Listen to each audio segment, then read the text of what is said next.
সামনে আমার সাংবাদিক বন্ধুগণ এবং 35 প্রত্যাশী শিক্ষার্থী বন্ধুগণ, আসসালামু আলাইকুম। প্রিয় উপস্থিতি, চাকরিতে আবেদনের বয়সসীমা 35 করার লক্ষ্যে আজকে আমাদের এখানে উপস্থিত আছেন অনেকেই।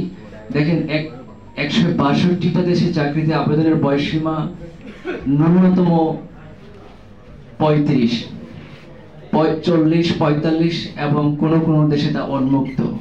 অথচ একটা যৌক্তিক দাবি বাস্তবায়নের জন্য আমরা দীর্ঘ 12 বছর ধরে রাজপথে আন্দোলন সংগ্রাম করে আসছি।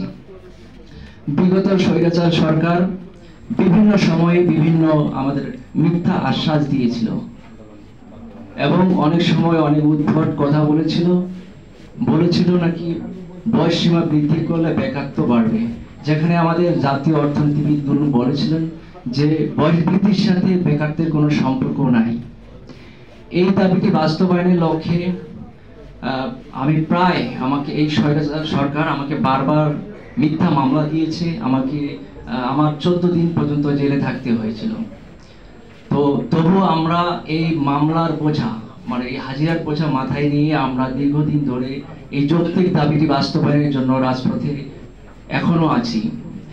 আমি বাংলাদেশ সরকারের প্রধান উপদেষ্টা, অন্তর্বর্তীকালীন সরকারের প্রধান উপদেষ্টার কাছে আমার আহ্বান, অনতিবিলম্বে আমাদের এই যৌক্তিক দাবিটি যেন মেনে নেয় এবং এই যে উচ্চশিক্ষিত বেকার সমাজকে উন্নত রাষ্ট্র গঠনে আমাদের সুযোগ করে দেয়। প্রিয় উপস্থিতি, আপনারা জানেন যে এই স্বৈরাচার সরকার 2011 সালে অবসরের বয়সসীমা 57 বছর ছিল।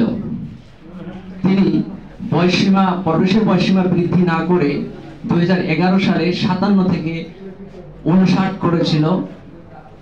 এই কারণে যে বিভিন্ন সেক্টরে দলীয়করণ এবং তাদের লোকগুলো সেট করার জন্য অবসরের বয়সসীমা 2 বছর বৃদ্ধি করে দিয়েছিল।